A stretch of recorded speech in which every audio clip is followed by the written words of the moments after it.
കിട്ടി മക്കളെ കിട്ടി. നമ്മുടെ ഫസ്റ്റ് ഓർഡർ നമുക്ക് കിട്ടി കേട്ടോ. ഓർഡർ ചെയ്തേക്കണത് എനിക്ക് ഒത്തിരി സ്പെഷ്യലായിട്ടുള്ള ഒരാളാണ്. വൺ ഓഫ് മൈ ബെസ്റ്റ് ഫ്രണ്ടാണ് നമുക്ക് ഫസ്റ്റ് ഓർഡർ തന്നേക്കുന്നത്.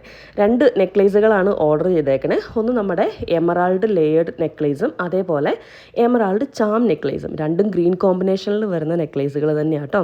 അപ്പോൾ അതിൻ്റെ പാക്കിംഗ് കാഴ്ചകളാണ് നിങ്ങൾ കാണുന്നത്. അപ്പോൾ നമ്മുടെ ഒരു കുട്ടി സന്തോഷം നമ്മളതിൽ ആഡ് ചെയ്തിട്ടുണ്ട്. ഹാൻഡ് ക്രാഫ്റ്റഡ് ആയിട്ടുള്ളൊരു ഗിഫ്റ്റ് നമ്മൾ വെച്ചിട്ടുണ്ട് കേട്ടോ. സോ 2 നെക്ലേസുകളായിരുന്നു ഓർഡർ ചെയ്തേക്കണം. നമ്മളത് പാക്ക് ചെയ്ത് നമ്മളത് DTDC ത്രൂ ആണ് നമ്മളത് സെൻഡ് ചെയ്തേക്കുന്നത്. അപ്പോൾ നമ്മുടെ പാക്കിംഗ് ഒക്കെ കണ്ടോളൂ. ഇനി വരും ദിവസങ്ങളിൽ ഒത്തിരിയധികം പാക്കിംഗ് കാഴ്ചകൾ നമുക്ക് കാണാൻ സാധിക്കും. ബിക്കോസ് നമുക്ക് ഓർഡേഴ്സ് വന്ന് തുടങ്ങിയിട്ടുണ്ട്. അപ്പോൾ താല്പര്യമുള്ളവർക്ക് നല്ല നെക്ലേസസ് ആൻഡ് ബ്രേസ്ലെറ്റ്സ് എല്ലാം നമുക്ക് ഡെയിലി വെയറിന് പറ്റിയ ഐറ്റംസ് ആണ്. താല്പര്യമുള്ളവർക്ക് ഓർഡർ ചെയ്യാവുന്നതാണ് കേട്ടോ. Thank you.